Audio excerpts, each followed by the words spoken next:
Atrial fibrillation is an irregularity in the rate or rhythm of the heart. That means that the heart is moving erratically in the top chamber of the heart.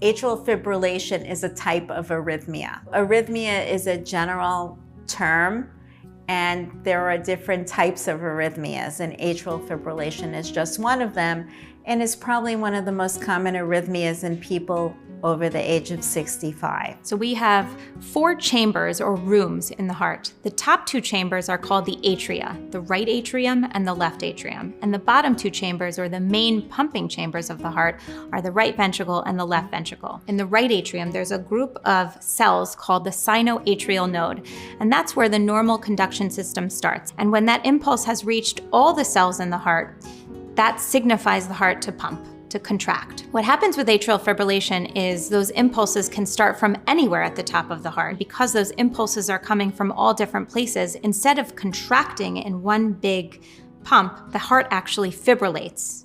It shakes.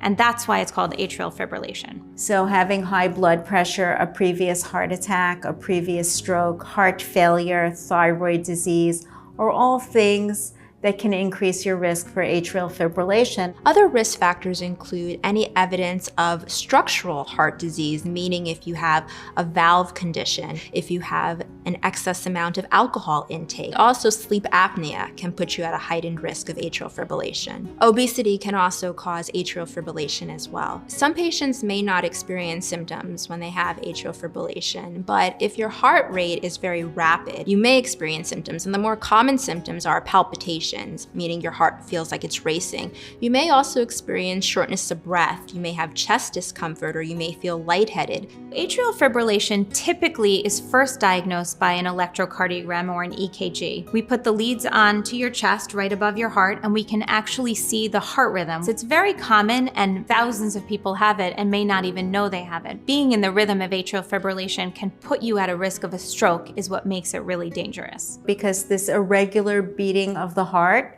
allows blood to pool in the left upper chamber, and when the blood pools, that increases risk for blood clots.